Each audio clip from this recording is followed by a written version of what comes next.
संस्कृत दिवस पे आप क्या संदेश देंगे? हाँ, संस्कृत दिवस श्रावणी पूर्णिमा को एक बहुत ही शुभ संकल्प का एक तिथि है हमारे विशेष करके संपूर्ण ब्राह्मण समाज के लिए। ब्राह्मण समाज की चर्चा मैंने इसलिए किया कि एक तो वर्ष में जो 4 पर्व 4 वर्णों के आधार पर निर्धारित किए गए, उसमें ये श्रावणी पूर्णिमा का जो पर्व है वो ब्राह्मण के लिए, दुर्गा पूजा क्षत्रिय के लिए, लक्ष्मी पूजा दीपावली वैश्य के लिए और होली शूद्र के लिए निर्धारित किया।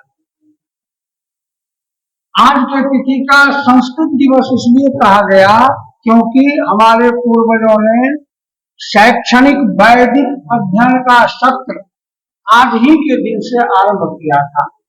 तो वेद विद्या आरंभ का दिवस भी है आज।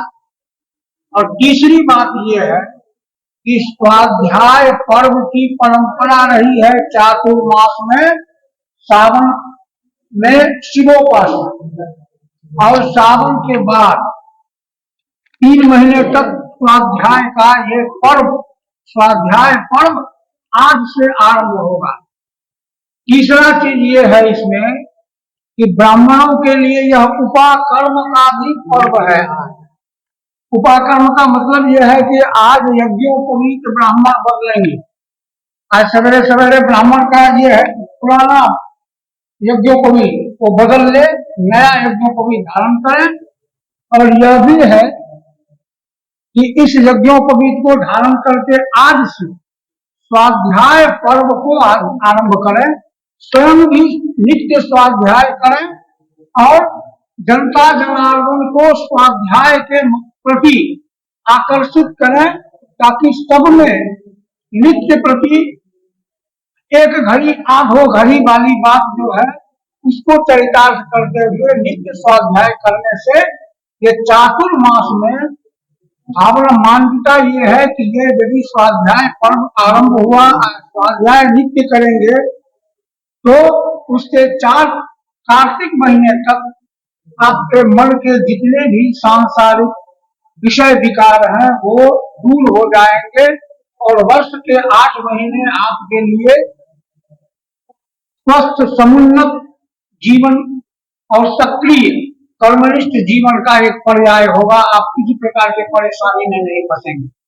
इसी के लिए आज वही ब्राह्मण के हाथ से ही हमारे पूर्वजों ने प्राचीन काल में ये परंपरा चलाई। एक राष्ट्रीय पर्व था। राष्ट्रीय पर्व इस रूप में था जैसे 26 जनवरी 15 अगस्त मनाते हैं, तो जब लाल किला पर झंडा फहराता है 15 अगस्त में, तो पूरा देश झंडा फहराता है। उसी तरह रक्षाबंधन का पर्व ये था कि राज शासन चलता था पहले राजाओं का, तो प्रातः काल सर्वप्रथम राजा पुरोहित को बुला करके उपचार पूर्वक पूजा ध्यान जो है वो करने के बाद वो रक्षा सूत्र राजा बांधते थे। उसके बाद प्रजा पुरोहित को बुला करके रक्षा सूत्र बांधते थे। आज ये भाई बहन का पर्व है। तो आज जब आजादी के बाद से भाई बहन के पर्व रूप में प्रचलित हुआ, तो आज ये समझिए कि ये संस्कृत दिवस संपूर्ण जनमानस का पर्व बन गया। कोई आज अछूता नहीं है इस पर्व से। तो इस पर्व में हमारी ये शुभकामना रहेगी कि जिनके लिए ये संस्कृत दिवस है वो संस्कृत की महिमा को समझें। जीवन का जो नियम है वो सारा नियम संस्कृत में है। और यह भी है कि जो उस संस्कृत नियम से अपने जीवन का संचालन नियंत्रण करता है वो सतत अभ्युदय को प्राप्त करता है। इसीलिए संस्कृत सबके लिए उपयोगी है और सबके लिए उपयोगी होने के कारण ही आज का जो संस्कृत दिवस है उसको उसके प्रति सबका आकर्षण होना चाहिए। सबको मिलकर के इस संस्कृत दिवस को मनाना चाहिए और संस्कृत में निहित ज्ञान से अपने जीवन के लिए सतत अभ्युदय का मार्ग प्रशस्त। सबसे अच्छा सूत्र जो ब्राह्मणों का यह पर्व है, भाई और बहनों का पर्व तो माना ही जाता है, लेकिन ब्राह्मणों का पर्व है।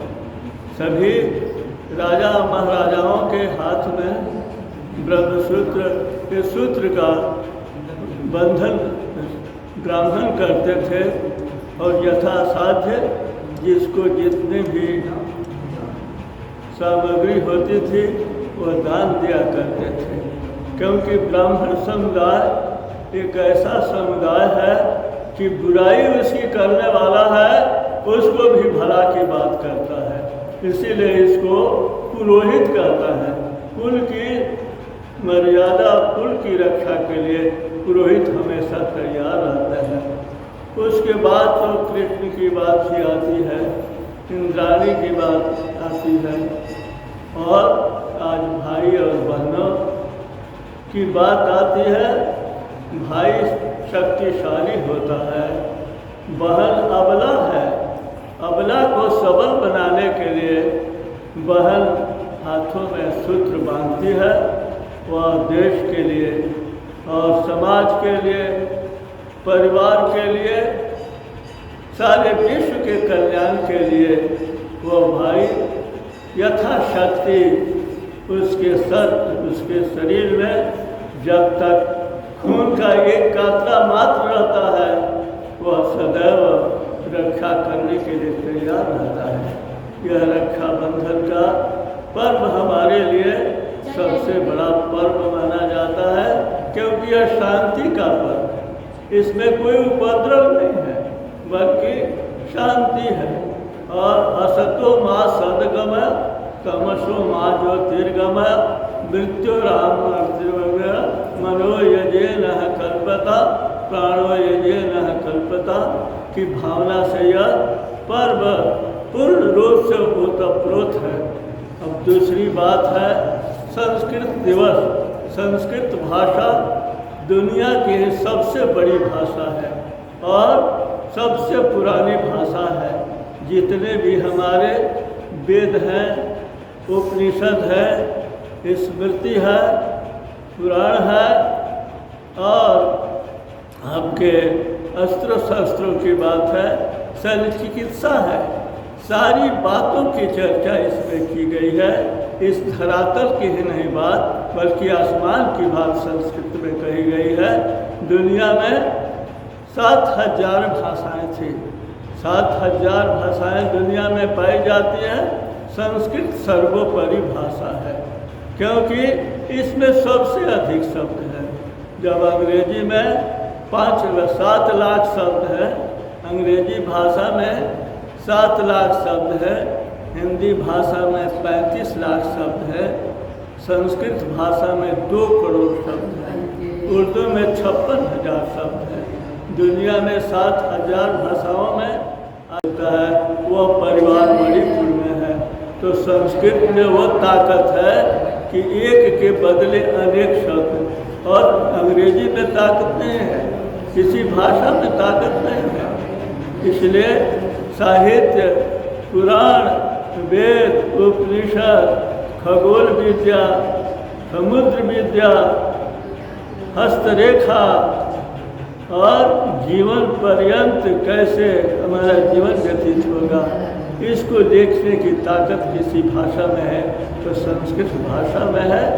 इसलिए हम आज इस बात को दोहराएं कि संस्कृत को हम सीखेंगे, दुनिया को सिखाएंगे और इस भाषा का हमेशा संवर्धन करते रहेंगे। स्वयं परमात्मा श्री कृष्ण कहते हैं कि हमने मनुष्यों को 4 वर्णों में विभक्त किया, जो संस्कृत में बताया गया, लेकिन बाद के लोगों ने संस्कृत छोड़कर 4 वर्णों को 44,000 जातियों में विभक्त कर दिया। तो क्या ये मनुष्यों के पतन का कारण नहीं है?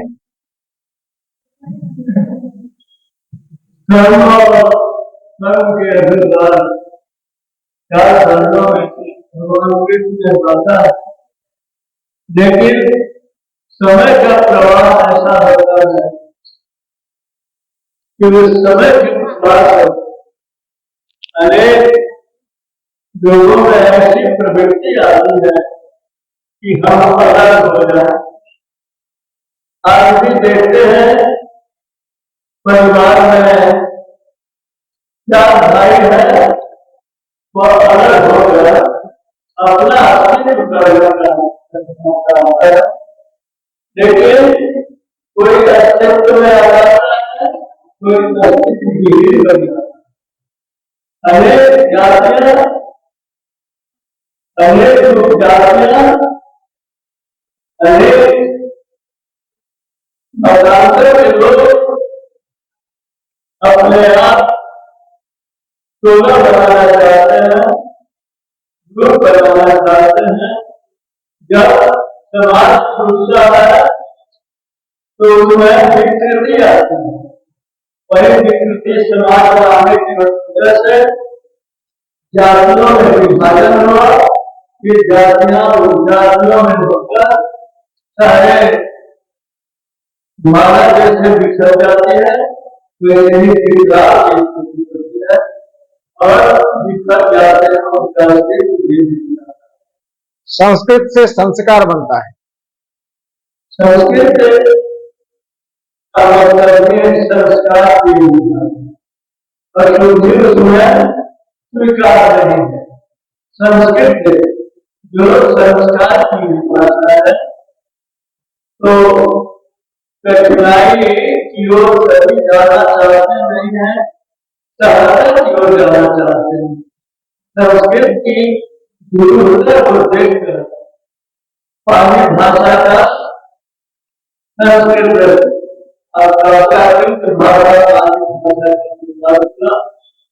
जो अशुद्धियों से को लेकर सम्मानित किया, लेकिन संस्कृत बड़ी भाषा है, अगले को करती है, इसीलिए अधिक से अधिक उन लोगों ने इसका अध्ययन किया, इसका मस्तिष्क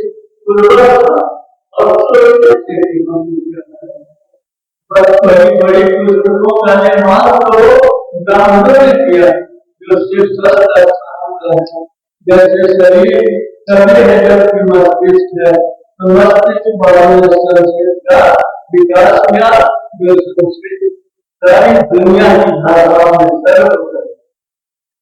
ये भारत सरकार को चाहिए नहीं या संस्कृत दिवस पे एक ऐसा घोषणा करे कि संस्कृत को हम राष्ट्रभाषा का दर्जा देंगे?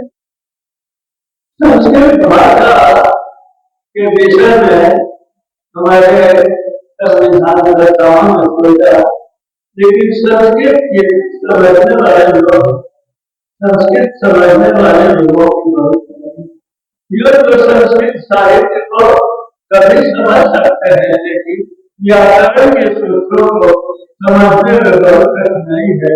इसलिए संस्कृत को भाषा के रूप में स्वीकार नहीं किया गया, लेकिन संस्कृत के जो शब्द थे, संस्कृत के जो उत्पत्ति थे, उन चीजों को स्वीकार किया। सात शब्दों का निर्माण किया, जिसमें पारिभाषिक शब्द है, आज संस्कृत दिवस है और रक्षाबंधन है, इस पे आज जो आप लोग कार्यक्रम कर रहे हैं यहाँ बिहार सांस्कृतिक विद्यापीठ में, ये इससे क्या संदेश देना चाहते हैं? बिहार सांस्कृतिक विद्यापीठ में दिवंगत स्वामी हरिनारायणानंद जी जो यहाँ के कुलपति थे, वो अपने जीवन पर्यंत हरेक साल रक्षाबंधन के दिन संस्कृत दिवस और रक्षाबंधन साथ साथ पर आयोजन किया करते थे। उनके समय से ही श्री जगत नारायण शर्मा जी भी आज भी उनके बाद संस्कृत दिवस के रूप में रक्षाबंधन का दिन मनाते हैं। इसका मुख्य कारण था कि रक्षाबंधन कुछ काल से शुरू हुआ था, जब महाभारत के समय में सुदर्शन चक्र से हम श्री कृष्ण का उंगली घायल हो गया था और तत्काल द्रौपदी ने उसमें मरहम पट्टी कर दी। मरहम करने पर श्री कृष्ण बहुत द्रवित हुए और उन्होंने कहा कि मैं समय आएगा तो तुम्हारी रक्षा करूंगा और आजीवन मैं तुम्हारी रक्षा करूंगा। और कोई उसी प्रकार से रक्षाबंधन और रक्षाबंधन उस रूप से मनाया जाता है महाभारत काल से, और संस्कृत भी उसी काल का है। सृष्टि के आदि से ही संस्कृत ही है। सृष्टि का जब प्रादुर्भाव हुआ तो संस्कृत भाषा ही थी और धरती पर और कहीं भी ब्रह्मांड में भी कई संस्कृत के अलावा कोई भाषा नहीं। तो बीच में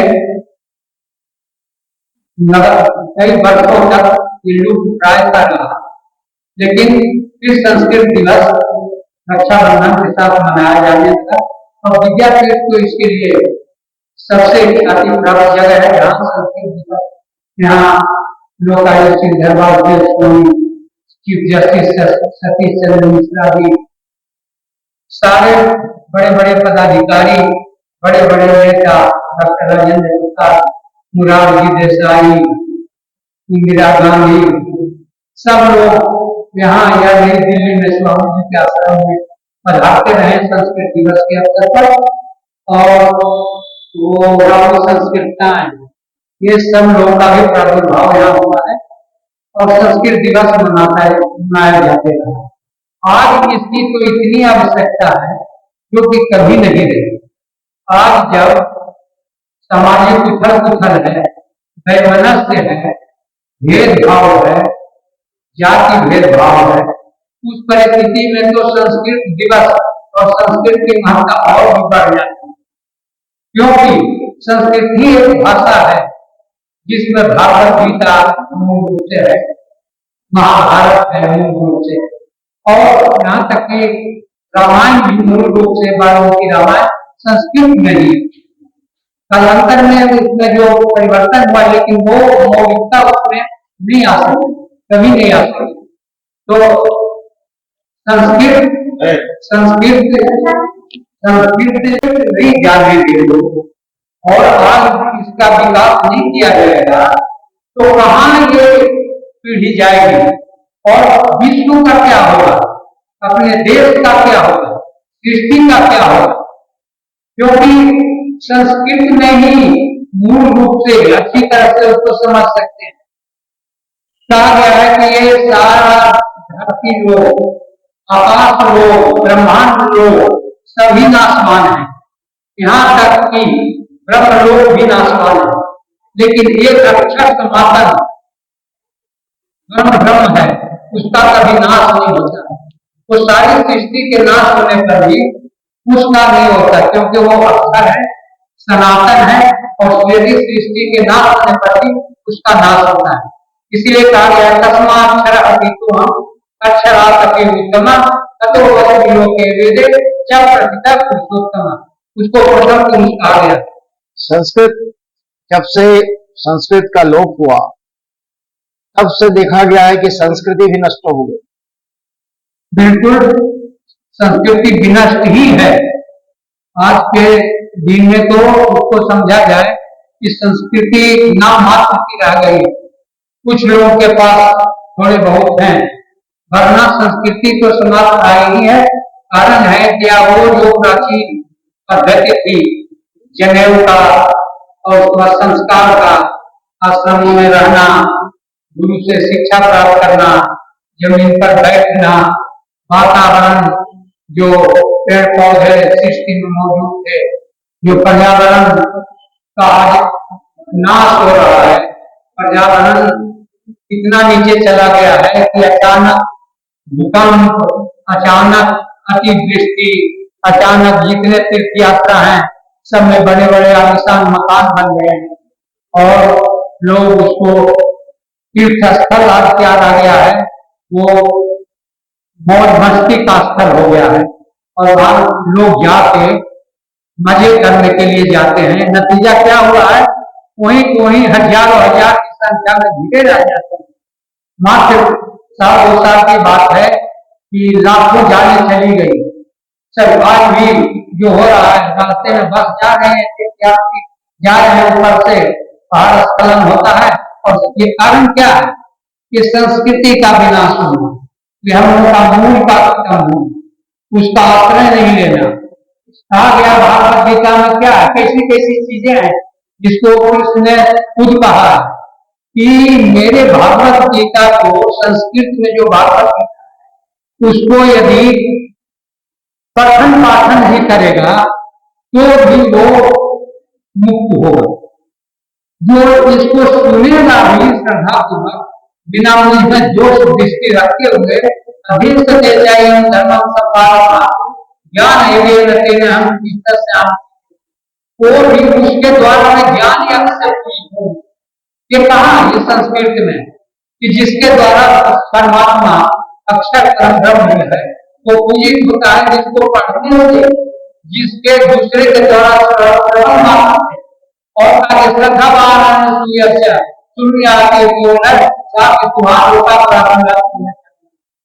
जो व्यक्ति श्रद्धा पूर्वक मेरे ही भागवत गीता के संवाद को सुनता भी है वो भी उत्तम लोगों को प्राप्त होता है। तो ये सब कहां से आएगी? जो आपने प्रश्न किया कि सभी संस्कृत से ही जुड़ा हुआ मामला है, तो संस्कृत को आप अंग्रेजी में पढ़ेंगे तो गहराई कहां से आएगी? उस संस्कृत को पदावली में और उसको लोग कवि के रूप में कविता में लिख रहे हैं, तो वो मूल चीज नहीं आ सकती। मैं क्या करूं, मैं अपनी बड़ाई ही कर सकता हूँ, लेकिन जो संस्कृत का श्लोक जब पढ़ता हूँ उसमें जो गहराई है मैं कहीं से ला नहीं सकता। ये बहुत दुख है आज जो सत्ता में आसीन है शीर्ष पद पर और संसार में भी जो आसीन है उनको इसका ज्ञान होना चाहिए। जब तक इसका ज्ञान पदाधिकारियों को नहीं होगा, सत्ता के शीर्ष पर पद लोगों को नहीं हुआ, कहां से न्याय कर पाएंगे, कहां से समाज में लड़ाई होगा और कहां से एकता ला पाएंगे। आज जाति वैमनस्य इतना फैला दिए हैं। क्या सृष्टि के आदि काल में तो जाति भेद था? मनुष्य धरती पर पड़ा, मनुष्य का प्रादुर्भाव हुआ और उसको संचालित करने के लिए नामकरण करना तो जरूरी है। तो जो पठन पाठन में रुचि रखते थे, जो जिनके शिक्षा से जुड़ा हुआ था, लोगों को उपदेश करते थे, उनको कहा कि मैं तुझे ब्राह्मण बोलूं, मनुष्य ही है लेकिन संबोधन के लिए नाम रखा गया और कालांतर में अभी भी उनका संस्कार उस तरह से चलता है, ये अलग बात है। क्षत्रिय था, ये जो शूरवीर थे, जो दूसरे से युद्ध में आमादा करते थे, और दूसरा जो ब्राह्मण है वो आमादा नहीं हो सकता, ताकि मैं जब ऐसी परिस्थिति आएगी तो सृष्टि के आदि काल की बात कर रहा हूँ तो मैं तुम्हें क्षत्रिय बोलूंगा। फिर कृषि का काल था, व्यापार का काल था, तो कहा भाई भाई जब बैंक से बोल रहा है महीना के तुम्हें, उसके बाद परिचय आदर जो हम सुनते करते हैं तो क्या कहता है वो सेवन का जिसका काम है, ताकि सरकार का काम है, उसे शुद्ध बोला जाएगा। लेकिन आज कहाँ अपने उपनाम को सीधा करने के लिए राजनीतिक लोग, सत्ता में विराजमान लोग इस तरह से परिभाषित कर रहे हैं। विद्वानों का कदर होना चाहिए, संस्कृत से प्रेमियों का कदर होना चाहिए, उनको ऊपर उठाना चाहिए, लेकिन ये भी समझना चाहिए कि मनुष्य में इतना वैमनस्य भेदभाव उत्पन्न करके सत्ता में हम कायम रहे और दूसरे भी जो लोग हैं इस तरह की प्रवृत्ति को छोड़ना पड़ेगा, वरना देश का कल्याण नहीं है, कभी नहीं होगा। ये समृद्धि धन दौलत प्राप्त कर लेंगे, आज गाड़ी घोड़ा सब कुछ हो गया, विज्ञान ने बहुत तरक्की कर ली, लेकिन ये विज्ञान की विक्षिप्त बुद्धि नाश का कारण बनेगी। यदि वो संस्कृत और संस्कृति नहीं है और हम लोग उस मार्ग को नहीं फॉलो किए हुए हैं, तो ये जो विक्षिप्त बुद्धि है विज्ञान की, आज अमेरिका के पास, रसिया के पास, भारत के पास, सबके पास ऐसे ऐसे अनुप्रमान है कि वो अनियंत्रित हो तो सृष्टि का नाश हो गया। तो क्या एक फल की बात है ये विक्षिप्त बुद्धि, यदि किसी प्रेसिडेंट का, नेता के प्रेसिडेंट का बुद्धि विक्षिप्त हो और विवेक से काम नहीं लो, तो उसके तो ब्रीफ केस में अनुसरमानु फल का स्पीच। तो कहाँ हम जा रहे हैं? आज संस्कृति की ही आवश्यकता है और उसी से विश्व नियंत्रित होगा, देश नियंत्रित होगा, सभी पर नियंत्रण किया जा सकता। वरना हम लोग को दूसरी विपरीत दिशा में जा रहे हैं, इसका अंत नहीं है, नाश निश्चित है। वर्तमान में जितनी भी आज विज्ञान की उपलब्धता दिखाई दे रही है, जो भी आविष्कार विज्ञान कहता है कि मैंने किया, आज का वर्तमान, तो क्या आपको लगता नहीं कि लोग सभी हमारे धर्म ग्रंथों और साहित्यों को चुराकर अपने आप को बड़ा वैज्ञानिक कह रहे हैं? इसमें कोई संदेह नहीं है। बिजली का आविष्कार अगस्त्य ऋषि ने किया, बिल्कुल। परमाणु का आविष्कार कणाद ऋषि ने किया, जी बिल्कुल।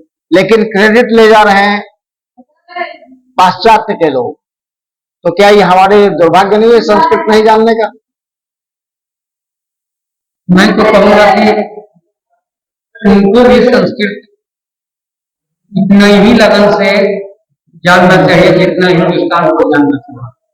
इसकी आवश्यकता सारे संसार को, यहाँ तक कि मुस्लिम कंट्री को भी होना चाहिए। यदि इसको नहीं लोग पकड़ेंगे और इस पर नहीं ध्यान देंगे तो विक्षिप्तता जाएगी कहाँ से? विदेश के लोग संस्कृत पढ़ाते हैं, लेकिन भारत में संस्कृत की उपेक्षा हो रही है। तो क्या ये हमारे दुर्भाग्य नहीं है? बहुत दुर्भाग्य है। इससे बड़ा दुर्भाग्य कुछ हो ही नहीं सकता, जबकि सारा उपलब्ध है, गीता प्रेस यहाँ उपलब्ध है। और जो एक उसकी महानता लीग से हटकर मैं कहता हूँ कि कितना बड़ा कार्य दुनिया में वो कर रहा है। एक एक पुस्तक का विभिन्न तरह से संस्कृत में, हिंदी में सरल भाषा बनाकर और सबको समझने का ये भगीरथ प्रयत्न है। तो कुछ तो है जो हिंदुस्तान में है, कहीं विश्व में और नहीं, क्योंकि तो हिंदुस्तान में चल रहा है। क्या उम्मीद करें कि अगले वर्ष तक संस्कृत कुछ स्थापित हो पाएगी? ये इससे बड़ा ज्वलंत कोई समस्या है ही नहीं संसार में। और मैं तो आपको पहले भी कहा कि ये इतना दुर्भाग्यपूर्ण होगा कि सत्ता के शीर्ष में बैठे हुए लोग इसका अनुसरण यदि नहीं करते हो तो विक्षिप्तता की ओर ही जा रहे हैं। किसी की उपलब्धि कोई नहीं है। अभी के सत्ता में विराजमान लोग हों या कल ओपोजिशन वाले सत्ता में आ जाए, कुछ भी नहीं हासिल कर सकेंगे। ये कोई रोजी रोटी दे देना और ये देना, इससे थोड़ा है। संपत्ति की कोई सीमा है? ये टाटा बिरला रिलायंस और जितने भी हैं तो क्या सोना चांदी कोई खाते हैं? उनका भी भोजन साथ घर जाते हैं तो हम लोग से भी सादा रोटी कमा करते हैं, हम लोग से सादा भोजन करते हैं। तो उससे तो सोचे कि कहाँ हम जा रहे हैं, इससे दुख का थोड़े होगा।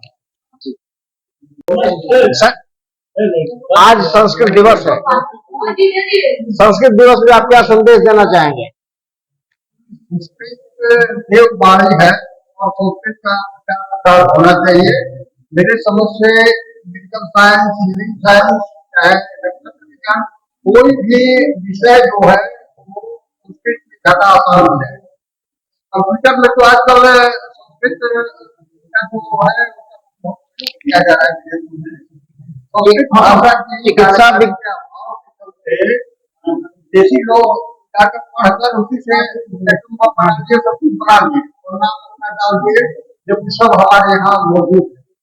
चिकित्सा विज्ञान तो पहले से चरक संहिता में उपलब्ध है। विज्ञान के लिए पहले से हमारे पास सिद्धांत है। वायु पुराण में विमान बनाने और गायब करने दोनों की सिद्धांत लिखी हुई है, तो हम तो ज्यादा डेवलप हैं। है जी, हमारा है जो राजपुरा के पीछे होगा और वैज्ञानिक। मतलब आप मानते हैं कि विदेश के जितने भी वैज्ञानिक हैं वो सारे के सारे चोर थे? वो नहीं स्टडी किए, आप नहीं